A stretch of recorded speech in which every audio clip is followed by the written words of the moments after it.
Yep. Hello, folks. A very good evening to each and every one of you, and welcome to another edition of Alliance on the Move. Ricky is here with us, Ricky Ramsrup, Member of Parliament, and also our party's Vice Chairman. Ricky, welcome to Alliance on the Move. Welcome to our program. Thank you, Sharon, and it's always good to be here and to share our views um, with our comrades and the people of Barbies and the Correct. country. Correct. Believe it or not, I'm in Berbice this evening. I am anchored down for the day here. I'm in Berbice, and our chairman is going to be joining us. Kathy Hughes is going to be joining us later on in the program. Lots to discuss with the folks who are here. I see quite a few people commenting, quite a few people on the live already, and we're so grateful for that. I'm going to make sure, Ricky, that we are shared on all maybe I might as well not do that because my internet is not so strong this evening. So let me stay steady. Let me try to stay steady as I can. But Ricky, lots happening on the ground. Lots happening on the ground. Absolutely, absolutely. Look, we have kind of divert from that big Vice News, which is something that we have to keep in back of our mind, and Yeah, everybody wants to know exactly why our economy is stabilized. yeah, yeah. Everybody wants to know why only certain uh, types or certain investors coming into the country. And if you examine the projects, especially the major projects in our country, you will understand exactly who they are. You know, if you look at the bidders for the Demerara Bridge, you're looking for the Linden Mabura Road, you're looking at the East Coast Road, those projects, you know, and all it's just like a one set of people that is being winning the bid. And I Correct, have correct. to commend the United States Embassy for putting their release also. Yeah, They they want a released. level playing field for Yeah, investors. absolutely. If you don't create a level playing field, Sharad, you are not going to be having the investment coming. And if you compare, let us go out to the region. Let's look at Suriname. Hmm. I have to give Hmm. Santoki 1,000% credit, bro. They have just invited people to go over there to do business, and I've learned that over 20 of these Trinidad businesses already gone there because his statement that he made as a president, he says the oil resources the natural resources belongs to the people of Suriname. The Correct, people of correct, Suriname. correct, It doesn't correct. belong to no party, it belongs to no government, it belongs to no individual, it belongs to the people and citizens of Suriname. And I really wanted to comment for making that statement. Yeah, unfortunately, you could never hear, Mr. Jack Dio and Irfan Ali speaking like that. They don't have the capacity, number one.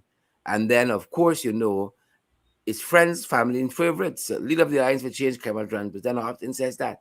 That's what they're about friends, family, and favorites. And we've lived to see the day that all of that has come through. That's what it's about friends, family. The average Guyanese, would never be able to be ushered into Barjagdio's living room, would never have all the support, would never handle all the agreements, but that's not the country we want. We want exactly what the American embassy wrote about as soon as that Sugate Gal for Sale mini documentary came out, that they must be we must have an anti-corruption stance. That's what they support, and a level playing field for investors. Not the system only benefiting some, but that's what we're seeing.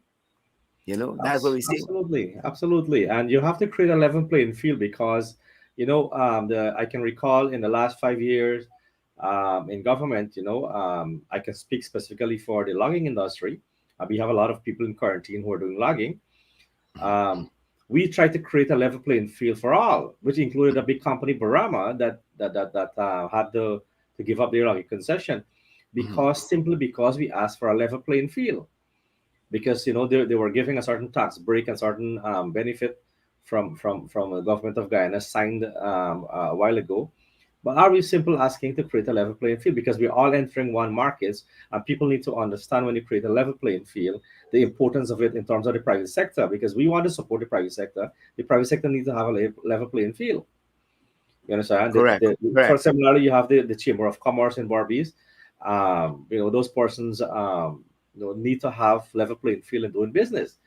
You don't have to always go through the back gate, or what you call it, the sue gate, something like that. No, you can't. No, it's hard, Sherrod. It's hard when you got to Yeah. do that. It's kind of stifle the development of a country to our limit, especially when we are at brinks of development here now. Yeah.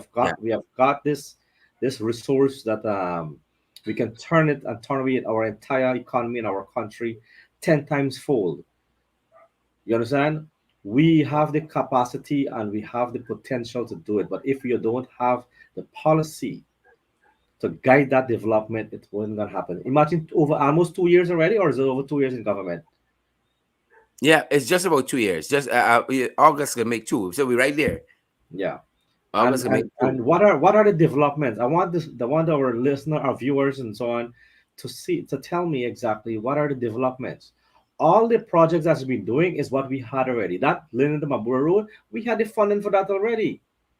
That projects that running from Ogle, the road that run from Ogle to Diamond, Sherrod, we had that project. The money was signed already, right? I remember Professor who's going to be on our program here, Professor Shamir. Shamir Ali. Yeah. Yeah, he went to the UAE and he got over $900 million. That's from the Islamic Bank. So all of Correct. the Correct. finance minister, the senior minister of finance has to go down and go and collect. The platform has been set. So when we are talking about development, we are not seeing any. That quarantine bridge was already signed. The feasibility study was done. The The MRB Amaran said, too was well on the way. exactly. Right. That very Ogle to Diamond Road, the Mandela to Eccles Road, all of that were in the pipe works. The boys just come and hit one in easy That's without right. doing the work. Including the gas Azure project. We have really got the real best site because of the study that was done. There were several locations proposed, but the study highlighted the best possible site. You understand? Which is right Yeah. in Mahika Region 5. Yeah. But you know what, Ricky? We got a regime that has come in who don't believe in studies, they don't believe in environmental impact assessments, they don't believe in that kind of deep thinking and analysis at all. Because Irfan Ali just recently said, he said, they're going full speed ahead with the gas to shore. They're going full speed ahead with the Amila Falls, especially. They said, despite what, come what will, they're going with Amila Falls because that's a good way to wash money and, friends, family, and favorites, again, whether it work or not. And, a lot of people saying under the construct that the PP wants to do the gas to shore, they're going to run into problems. Under the construct they want to do a mile of, as a matter of fact, people are of the opinion, experts, that technology has already overtaken a mile of fall. You can produce cheaper electricity with less overheads than they're putting in a mile of falls. But them boys don't care. They can end up like Skeleton Sugar Factory. That is the word out there.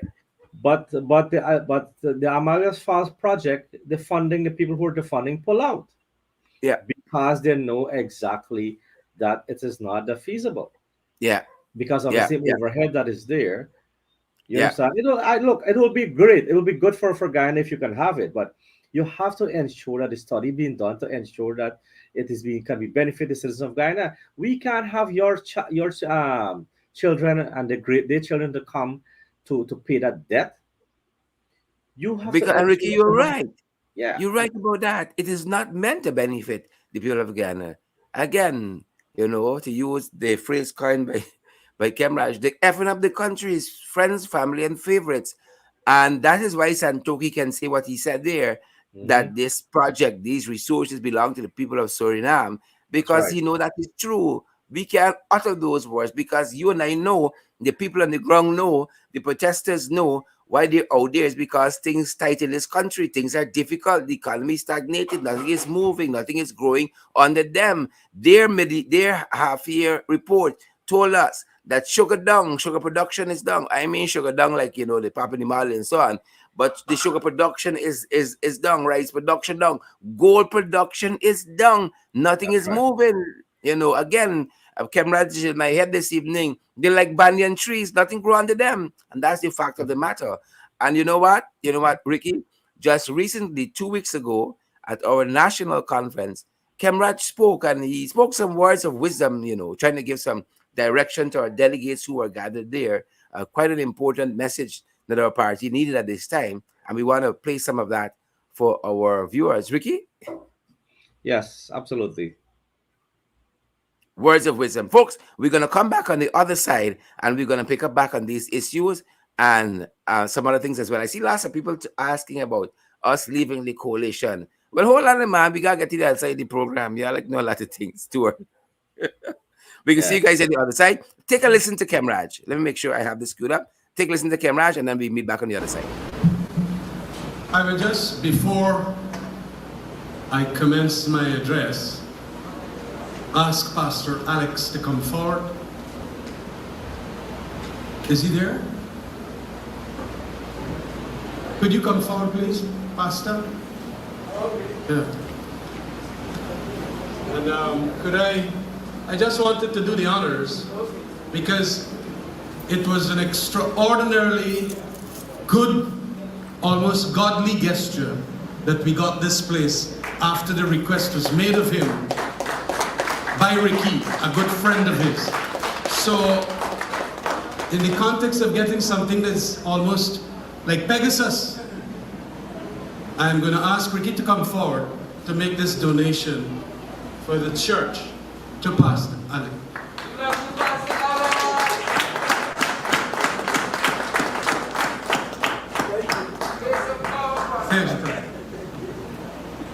You can put in the name there. Thank you very much, colleagues, brothers and sisters, comrades all, friends, family of the AFC. I want to say I am extremely proud to be here standing to address you at this 7th biennial national conference of our party. Some 17 years ago, the formation of the AFC was seen with a lot of skepticism, a lot of cynicism, and a lot of criticism. Some mocked at us, some scoffed at the efforts of Raphael Trotman, Sheila Holder, and others like David and Cathy and so many others, putting us to get our feet on the ground. Today, as we walk together under the banner of the AFC in this journey for greater democracy and development, we still get blows from a variety of quarters. Many want to announce our death. But let me say this. News of the death of the AFC are greatly exaggerated. They are fake news. The AFC is alive and kicking. Since the time of our formation, colleagues, we have seen a number of our comrades pass on, seen some resign, and yet others retire from active participation. But amidst all of that, we have seen enthusiastically at our sides a new generation arise within our ranks. Such is the territorial organizational politics everywhere. Continuity accompanied with novelty. Indeed, we were entering uncharted waters in 2005. And it was in the walking of that journey that we created the path. We were pioneers, as it were, as there was no planned path that was fixed. That the AFC has managed to successfully reach a 7th biennial Congress, biennial national conference, is evidence of a tremendous commitment and dedication to the members and the leaders' cause. Congratulations to all members and leaders. During that time, it is exceptional what we accomplished as a party. At the parliamentary level, we won 5 or more seats in every general election held since 2006. That is something to applaud. 5, 7, 12, and 9 respectively. And that first 5, we got robbed by 1. We won seats in every RDC at every regional elections held. We caused the PPP to be a minority government in 2011. We gained government in a coalition with APNO during the 2015 to 2020 period. And in that period of government, we ensured that we ensured lots of other decisions, but we ensured that 2 historic and significant decisions which had to be made for the future of this country were actually made.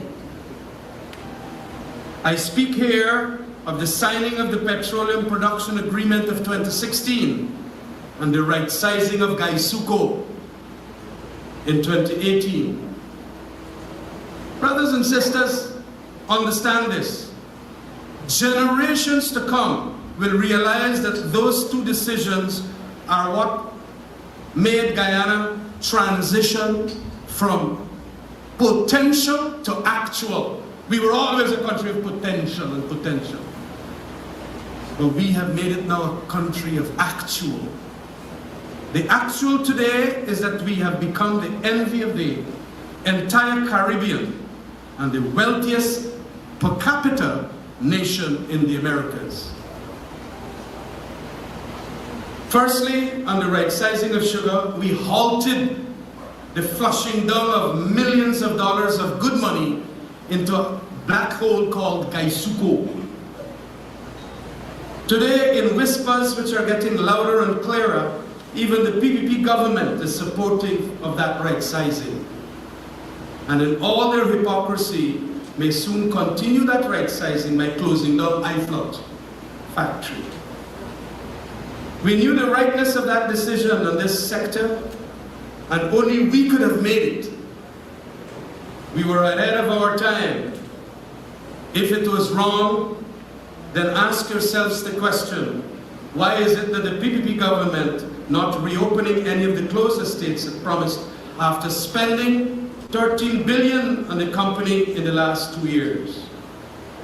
There are excuses today about bad weather, strikes, shortage of labor, of sugars, debacle are hollow excuses.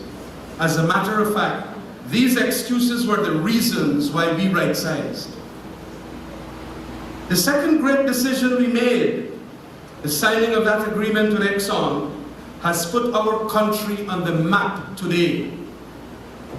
Notwithstanding its imperfections, that agreement has caused us already to be the beneficiary of around $1 billion right up to today's date.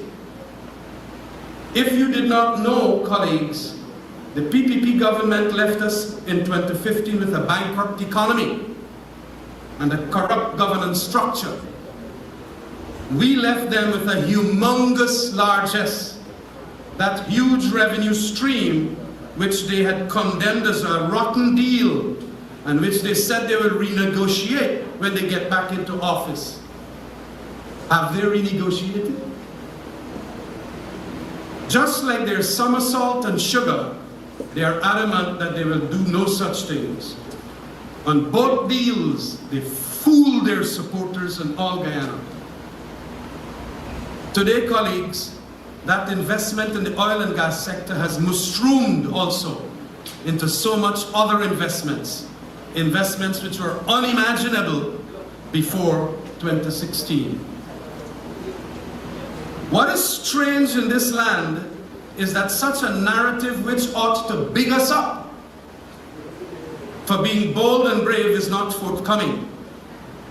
Instead, the chatteratis and parrots up in the tree continue to denigrate and demean us for having made decisions which will see the complete transformation of Guyana. We also governed in a far superior fashion. Though there were less revenue going around, there was lots more transparency and accountability during 2015 to 2020.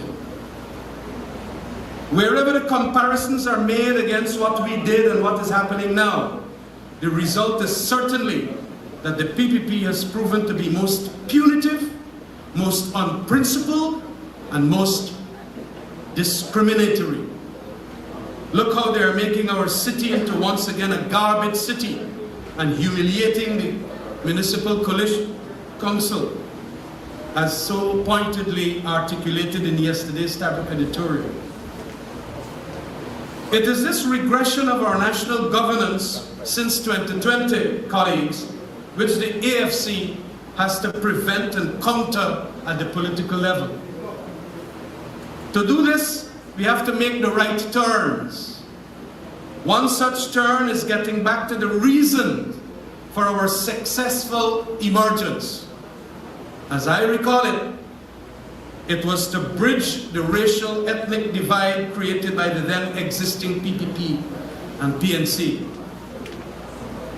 But that apart, that bridge apart, it is to become the voice against corruption and discrimination.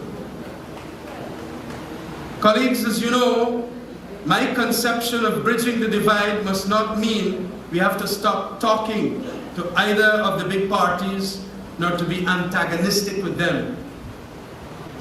Disagreements there will be, but we must be sane enough to join hands together when that is required with either one to get the national interest secured and the common good enjoyed by all.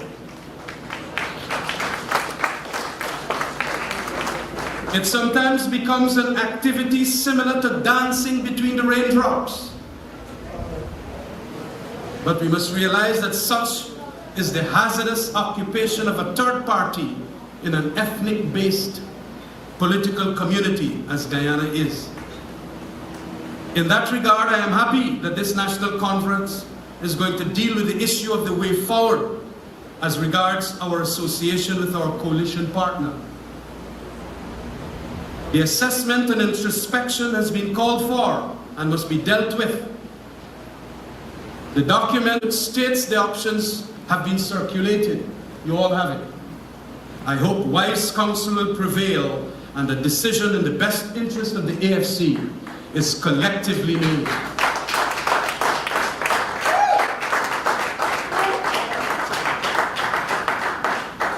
But the right turns must include also more organizational work by our members within their communities to expand the party's ground base. More fundraising activities to bring in the revenues to run the operations of the party. More public speakers at the various social media sites and bottom house meetings to inform the public of our positions on issues and the positions on programs being proffered out there. And a sustained effort to get especially younger members and women, they perform better than men all the time, included in party activities. Indeed, COVID has reduced interactions face to face, but the effort has to be made notwithstanding that. And just like we're doing this conference partially by Zoom, so can we get that groundwork, or as I understand the scientific language, cloud work. You're up in the clouds via Zoom. We have to do it similarly. Too often, I have seen our members and some leaders being distracted and running with the fictions and fake news and myths created by our opponents. We must not be brainwashed. We must strive hard to distinguish reality from fiction. I want to caution that no news source, whether newspaper or online news, is free of biases and mistakes. But some news sources make an honest effort to find the truth, whereas others are a brainwashing machine. We must put all our special efforts into neutralizing these biases and verify our sources of information. Yes. If we pretend that all news is good news, I have to remind you and us here to be cautious.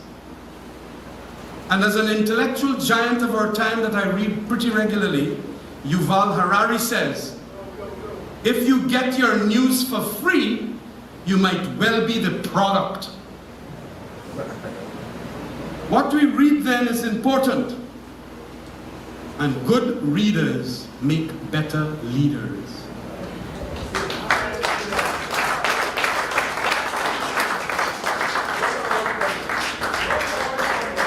Apart from getting accurate reports, we in the Alliance for Change too must express ourselves with clarity so that our audience better understand and appreciate us and our party. It is this clarity which will distinguish us from the other parties. Before, it used to be information is power. Today, it is clarity that is power. We are muddled by all kinds of information. We are given various propositions as to directions and courses to take on issues. We sometimes cannot discern the best choices. And there are good reasons for that. Our members and leaders have pressing chores in this hard guava season because as yet the oil monies have not reached us, and the soaring cost of living is literally an existential threat. So in being occupied and surviving, we may fail to properly investigate issues and to get our decisions right. The future of the AFC must not be decided then in the absence of such analysis because of this fight for survival. I want to ask for that very special effort in each individual member here that we participate in the decision-making processes which this liberal democratic party allows. We are unlike the PPP. When Jack Dale says so, is so. Now when Ramjatan says so, is so, is you people out there makes it happen. And this warning goes because we will not be exempted from blame and the bad consequences of our non-participation and bad decision-making. It will haunt us forever. Finally, I urge that this party remains united with all players accepting the results of the National Conference elections here. I want a loud round of applause for that. I want everybody to accept those results. Win, lose or draw. It has gotten very competitive to say the least recently. And this is a wagon we must all circle. Respect, respect, respect. Being liberal democratic and not a mass-based, regimented organization like the two major parties, there is a certain fragility in membership and structure. And results of an elections are bound to disappoint some. But we must quickly put our disappointments aside and ride the next wave together. In this regard, all of our members' efforts are required. Long live the AFC! Long live the AFC! Long live Guyana!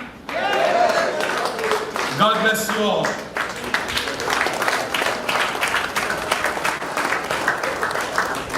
Yep. Power, power, power. Yep. Welcome back, folks. Welcome back. That was the presentation of Leader of the Alliance for Change, Kemraj Ramjatan, at our national conference just 2 short weeks ago. And we're joined by the chairman of the Alliance for Change, Mrs. Kathy Hughes. Kathy, welcome. Great to see you. Thank you, Sherrod. Happy belated birthday and good to see you and Ricky. Yeah. You know, Welcome. we have so many folks, the goodwill of so many folks in this country, Kathy. We are so grateful. We've been to elections where we have drawn 40,000 odd votes for a small party. Mhm. And whether we are with the our coalition brothers and sisters, or we are by ourselves, we have to do the work of a political party, which is on the ground, meeting folks. Comrade Ramjatan always says, making the arguments, why people should follow us, why people should join us. And we had a tremendously successful national conference. That's a good sign of a political party. A lot of folks get up writing our obituary on a daily basis, but we had a successful national conference as an important signpost, an important pillar of a political party. And here we are, Kathy, you were elevated from vice chair to chairman of the party. I was grateful also for the nod from our delegates and our various party groups. Ricky also was elevated within the party structure. Mixing, as you rightfully said, mixing the experienced head with youth and the new and so forth, and moving things forward, the party evolving like political parties do. And we continue to be out here making the arguments, tremendously pleased and encouraged by all those folks who join us on a weekly basis. Kathy, we got a lot of issues in this nation to grapple with. We We do. got that protest that is still bubbling up there, the Yeah. killing of Clinton Bacchus, and so Yeah. many other things. The economy seems to be in free fall. Ricky and I were talking about that earlier, and so many other issues. A lot of people asking us whether we're going to leave the coalition at the end of the year and all of that. Those things are going to work themselves out soon enough, soon enough. But we are here. We are here as a political party, and we're here to stay. That's the important thing. Kathy? Absolutely. And we intend to grow. We intend Yes. to be strong. We intend to look inwards. And I know that there have been some questions about, and you referred to it too, leaving the coalition. I think, there's a little bit of misunderstanding what Kemraj actually was saying. The first point he was making is that, as many people will know, the Cummingsburg Accord is an agreement we had with APNU, and that Cummingsburg Accord does not expire until December of this year. And so, one of the things that we discussed in our national conference that we had a vote on was the fact that we, as a political party, were not going to leave anytime before the December 30th. So really, we're saying that um, we have, as a party, we feel that we want to rebuild. We need to look inward, get our strength back. We want to, as you were saying, expand the work that we're doing on the ground. COVID and also being part of a coalition made it difficult for the AFC to, what I would like to call, regain the position we had before and some of our independence. And I had the opportunity when we first went into government in 2015 to meet with some members of parliament from the British Parliament. And you will recall that they had a coalition government in England with the David Cameron administration. And it was interesting to have those British parliamentarians talk about how difficult it is being in a coalition, especially if you're the smaller party. It's almost like being in the family and you're the youngest one. And when everybody ready, you're the one that they can box around and tap a little bit and give a little hard time to. So coalition politics, I think we all believe in, but it means that you must have two strong entities that come to make that coalition successful. And that, of course, is what we had in 2015. And I just think that what came out of our national conference is we want to spend a little more time making the AFC strong again, more time focusing on our challenges, more times focusing on our mandate, especially given the challenges that we have going on right now. You talked about the protests, extrajudicial killings, an economy that's free falling, the perception that we are not treating all our peoples, all our stakeholders with fairness, with in the same manner. And so there's a lot of insecurity in the society. And I think that was just one of the explosions that we saw. And so the AFC has a very special role. We are not one of the big parties, as Kemrad said in his speech. We are not a party that is based in any one particular ethnic group. And therefore, at these difficult times, I personally feel that this is the time for the AFC, as our mandate says, to bring a little more healing and reconciliation into the landscape now, and to start to look more, to voice more how we move forward in an equitable manner so that all Guyanese can benefit from what we have.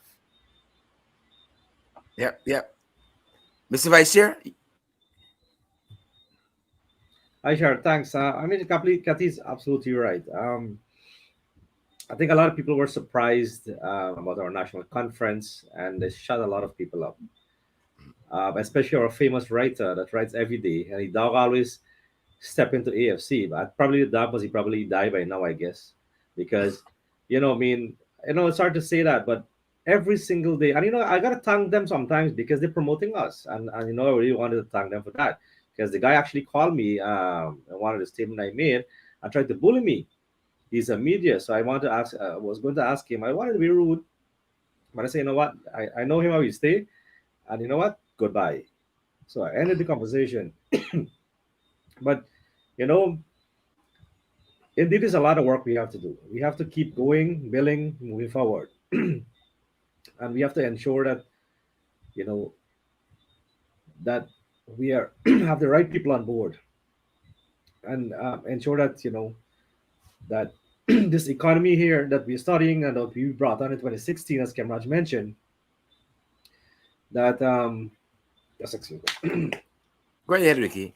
The AC might be Yeah, taking its yeah, toll. I think so. So I'm sorry about that.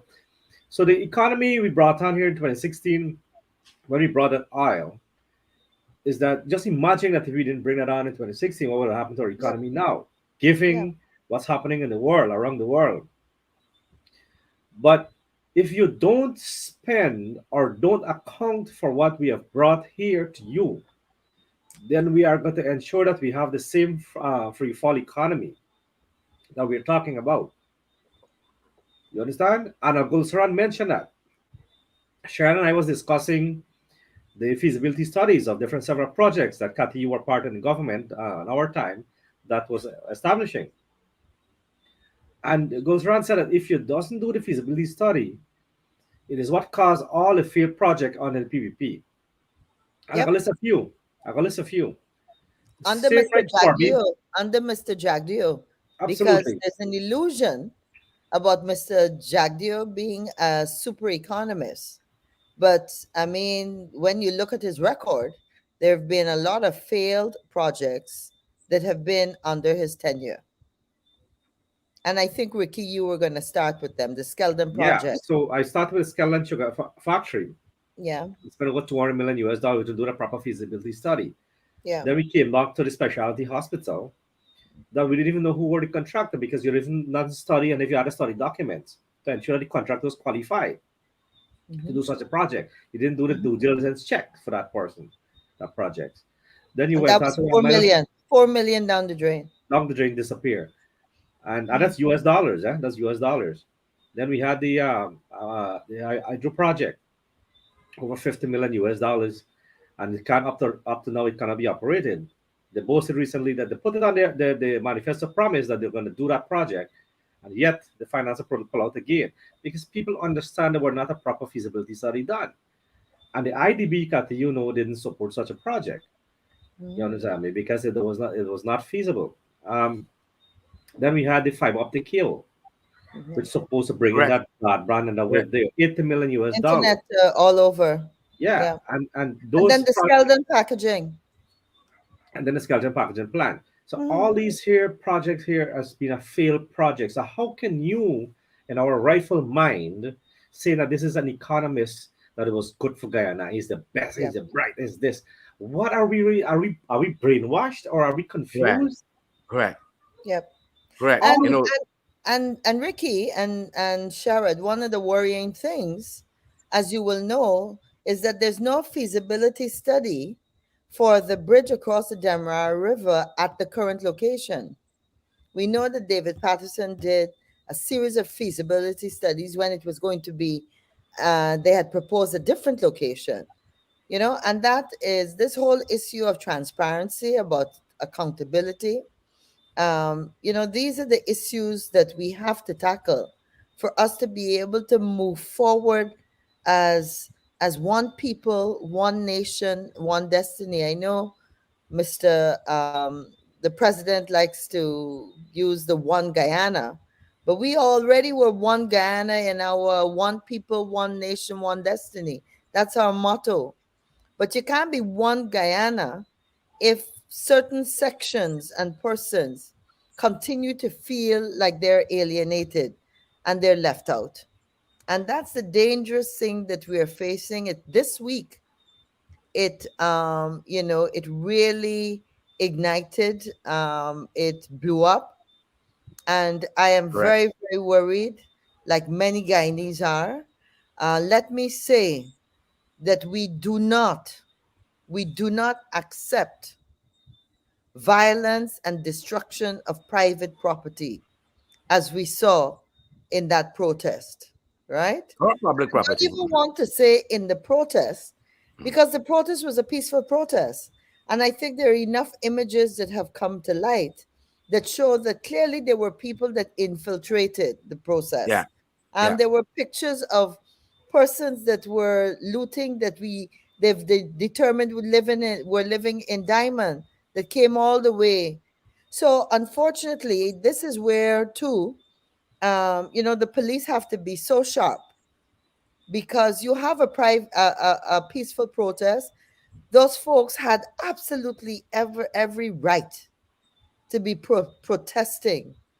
um, the treatment, the way poor, the demise of Mr. Bacchus, the fact that there was absolutely no response, no investigation, no taking the relatives and family into your hands and making sure you reassure them, you give them information, you keep them up to date, you call them, you go visit them. That is what a normal, caring police Yeah. force and government Right. does in other parts of the world. And all of that was missing. And so, it's a dangerous time. Correct. Questions need to be Correct. asked. Questions need to be asked when in less than 24 hours you go out, and we don't have a problem with people being compensated. We don't have a problem with people being compensated, but we're saying it must be done in the proper manner. It must be a proper investigation and records. And we're saying that, Sharad and Ricky, based on what happened in the past. Right there in Region 5 and 6, when they had the floods, there were enough people that told us they had chickens and didn't get a cent. Hmm. And then there's enough people that we know had no farms and got Yeah. upwards of $2 Yeah. million. So what Yeah. we're saying is that we want people to know that every cent that's given out is taxpayers' money. I didn't hear that it was a donation from the PPP. I didn't hear of the PPP collecting donations and then going to pay, you know? So those funds would have come from the national coffers. And where Correct. I felt very, very ashamed and couldn't answer, I got a lot of calls from people saying to me, I still have my pink slip.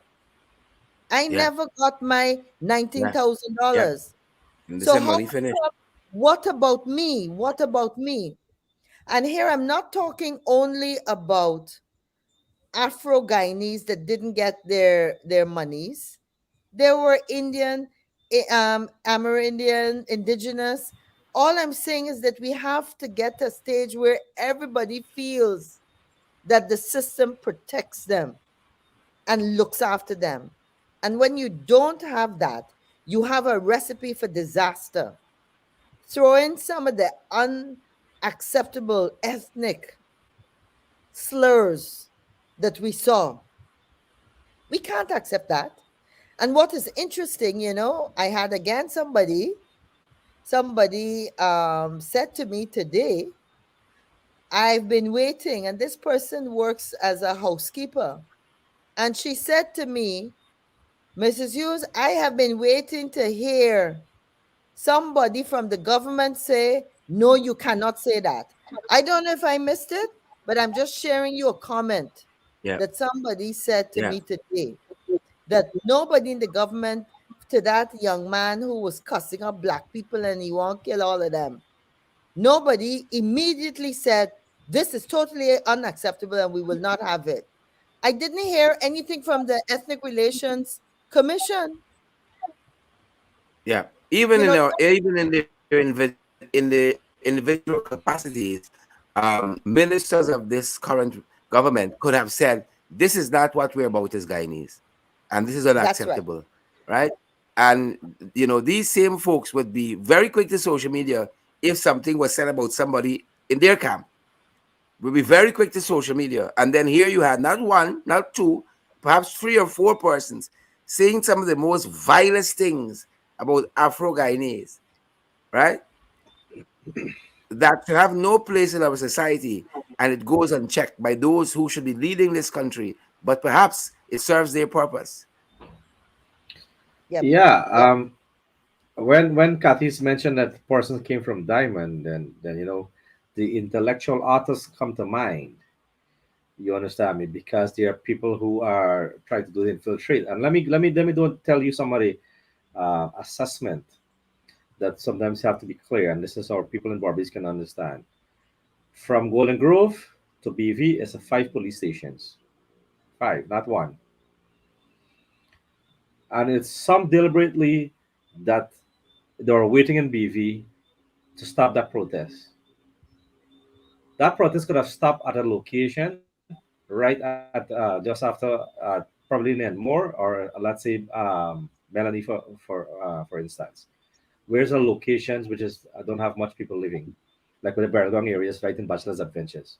You can dismantle it from there.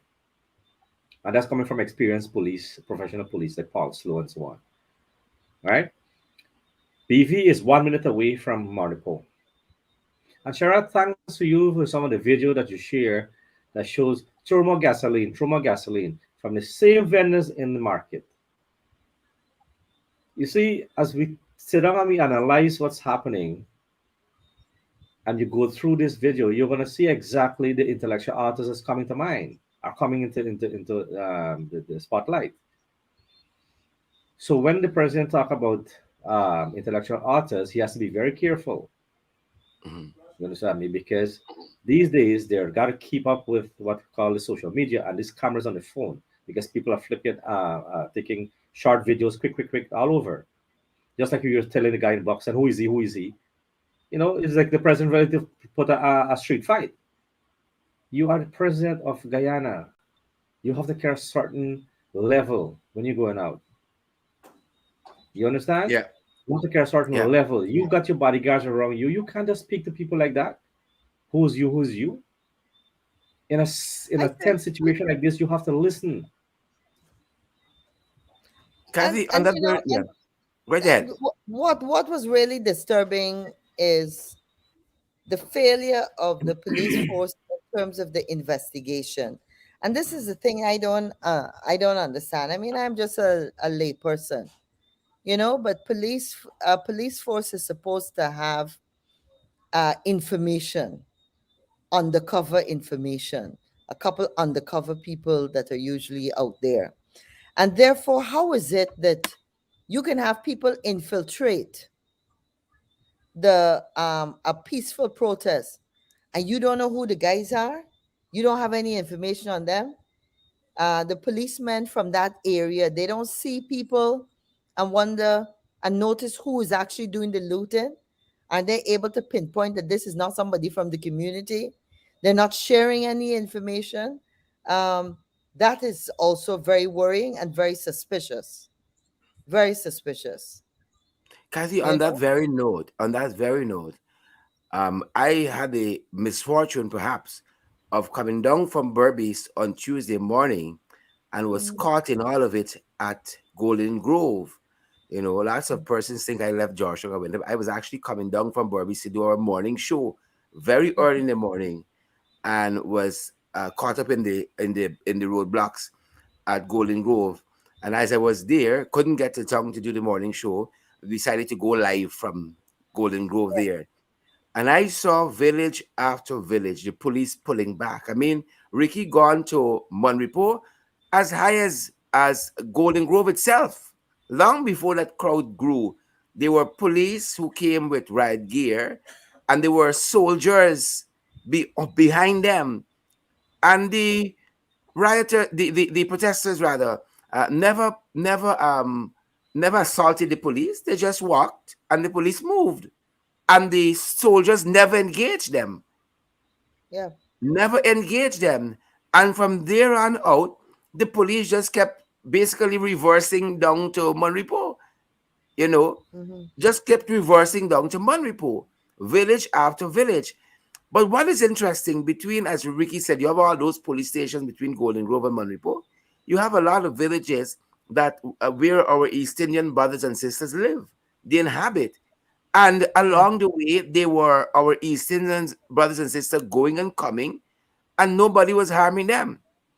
There's a Yep. particular there's a particular what do you call it? Uh Sawmill in Enmore. Yeah, And lumber yard. people were looking for stuff to pull on the road, any old car, old stove, anything like that. Nobody interfered with those people. These people were outside. People were high fiving, and how we Yeah. greet each other on the roads. Whether they Mm-hmm. were they were East Indian, they were Afro Guyanese, they were mixed, whoever they were. Nobody was being interfered with. As a matter of fact, as we came around Elmore Turn, there was an East Indian woman standing. I think she usually sells their vegetables and so on, and she was standing there, and those boys were telling some of their colleagues, because her stand looked like old wood you could throw on the road. Left big auntie, left big auntie. She was riding. Nobody was harmed. Nobody was hurt.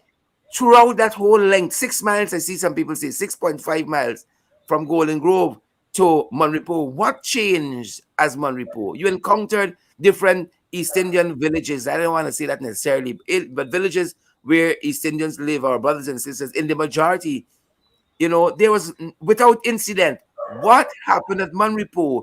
The police kept pulling back and pulling back and pulling back and pulling back all the time. What transpired there? That needs investigation. The Yeah. police force had a massive failing on Yep. Tuesday, the 28th, I think it was. A Yep. massive failing. Yep. And that's why, people speculate as to how that could happen consistently. Hmm. There's a protest. You would think that they are ready and they're in gear to handle. They know the standard operating procedures for those kinds of events. Um, so it's very difficult and very worrying. Most of all, though, Sharad, I know we don't have much more time left, but I think as a country we have to be bold enough and we have to speak to the issue of race. And we cannot continue to have large sections of our population feeling uncomfortable, feeling victimized. A race war is one where nobody wins. Yeah, Nobody wins. yeah. You got to Agreed. remember that. This Very big good. loud talk that, okay, if you all black people come, we Indian people gonna retaliate or whatever. No, we don't want to get there. All of us have so much of all the races in us, you know? So many of those communities live very well. So many families have all kinds of persons and mixtures in there. And therefore, it really is unacceptable and a no go. But we know that there are insecurities. We know that there has been a very strong perception, and that perception has a lot of reality, that there's one group that is continually being left out. You know, they're not the sugar workers, so they didn't get the 250. They're not some of the other groups, the fishermen. And again, I'm just relating the comments and concerns that people bring to me. And that's why I'm pleading that when it comes to racial intolerance, we have to talk. We have to talk. And I did say that to the president on Wednesday when we were at the celebration of the Chinese and their relation and their association with Guyana, over 50 years. And he came over to our table and started to chat. And I said to him, we all have to talk. If we don't have to talk, it is easy to have another spark when we least expect it. And it could end up worse than this. There are stories of how, not stories, but documented facts of how and what happened in Rwanda. We all grew up with the stories of South Africa at a time when Guyana has so much opportunity. We really can throw it all away? Throw it all away? Kathy, throw it all away to protect one man from the diversion. Imagine that you sacrifice people, you use people as collateral damage to protect you from the real issue. Yeah. And if we all know the issue, what is it?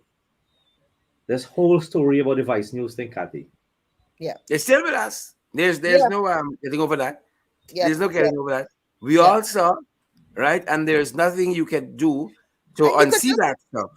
yeah, exactly. I mean, when I saw the VP say that he was vindicated, I wanted to laugh hysterically if it wasn't so sad. Yeah. Because anybody, the smallest child, could see his response to realize that those questions about his association with Yes. Sue Yes. totally hit him for six. He did not Yeah. expect it. He was Yeah. stumbling, you know. We're not stupid. We're not stupid. But I am pleading with Guyanese, you got to be strong enough. Sometimes, as a people, we just sit quietly. We don't want to get involved. We don't want to say anything. But this is a Yeah. dangerous time. Kathy, as we're on that and as we're wrapping up, I saw a commentator said something and read that I think has substance, and we got to interrogate these very issues more than we do. On that same Sue issue, they were making a point, for a man that a lot of people think is so smart and all of that. Sue represents very, very bad judgment on his part because he said Sue's his friend. He said they're good friends. But then, as it turned out, he's also admitted, right? He's now found Sue to be lying on him, and Sue has been, according to him, influence peddling and using his name and making money and all of that, Mhm. right?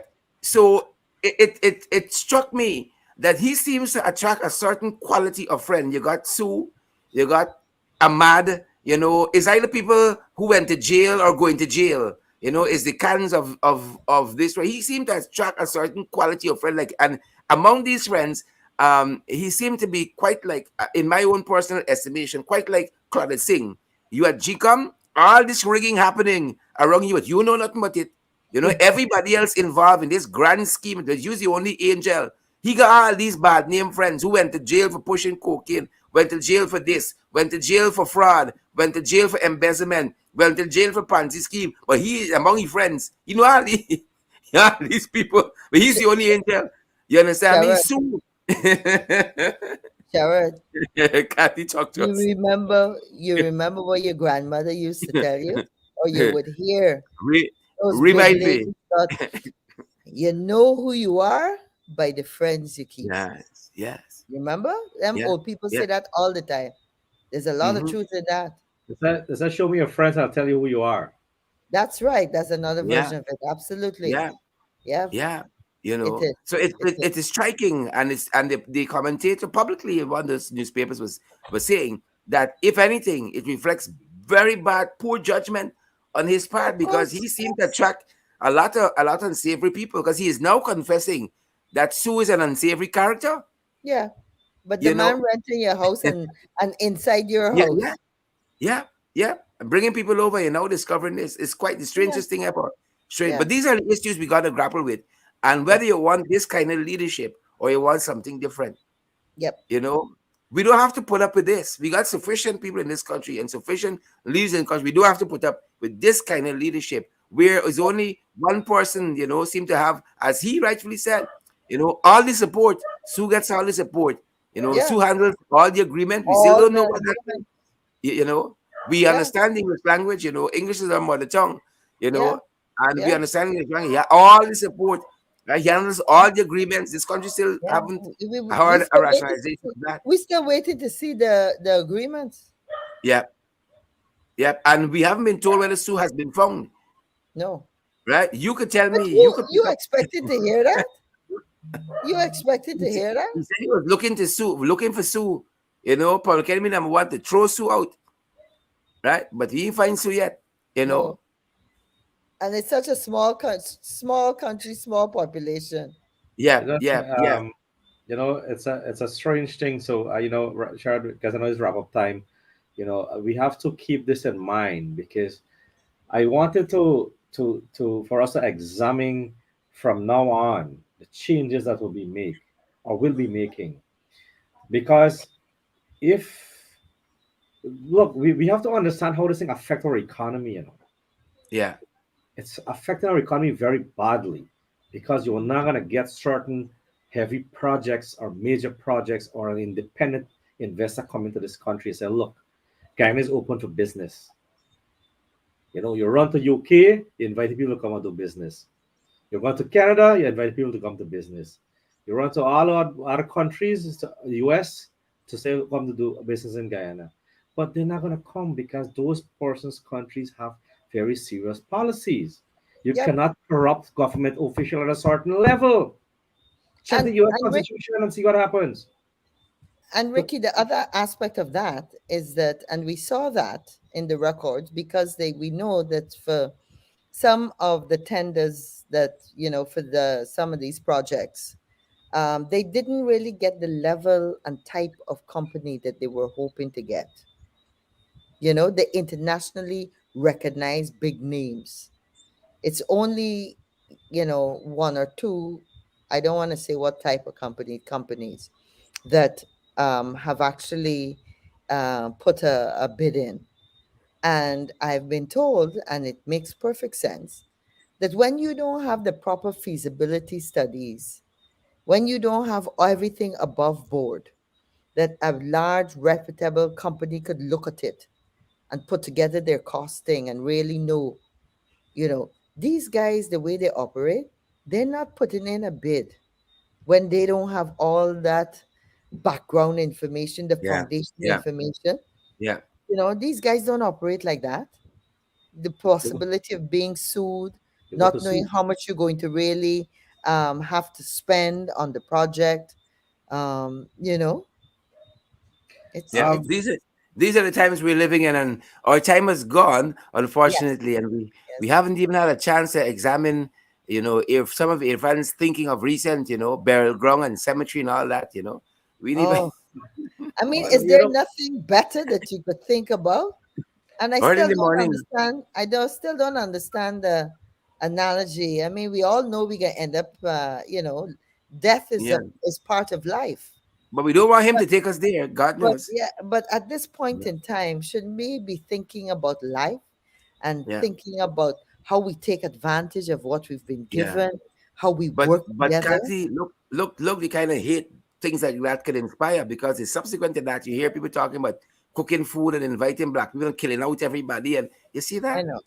And That's and not and leadership. let us wait and let us see Yeah, if the Ethnic Relations Commission is going to make a statement. I yeah. don't know if I missed it. I didn't hear it. Did you all hear it? I probably missed it too. no, I'm I willing didn't. to, I did not. So willing wait, to, all of us missed it? yeah, probably, Well, you see, that's probably. how it is. And look. I wanted to get on this finally under this pressure that was exerted to the government. That after 2 years, they finally swore in the PPC. Correct, correct. Um, Yeah, and The because public public Kathy, you're utilities procurement talking about the commission. project, so I really Yeah, wanted to add that piece into there. After two Yeah. years, they finally added in yeah, because of yeah, pressures coming from people like us. We are exposing yeah, them every single day and creating yeah. that Absolutely. pressure. Yeah. And Boots when on the we, ground, and Yeah. the thousands of supporters and viewers who make their own interventions and make it known on Facebook that they ain't taking this foolishness, and we Yep. got to operate a certain way. Folks, that's our time, unfortunately. Catherine Hughes, the chairman of the Alliance for Change, vice chairman of the Alliance for Change, Ricky Ramchup. Been a privilege having you guys here, and all of you guys who sat by for an hour or so and listened and partook in all the comments and so on. We're so grateful for your company. We're going to see you guys same time, same place next week. That's our program. Thank you And very thank much. you, Appreciate that. Sharad. Thank you. Good evening. Awesome. You're welcome. Have a great rest of the weekend. Yes.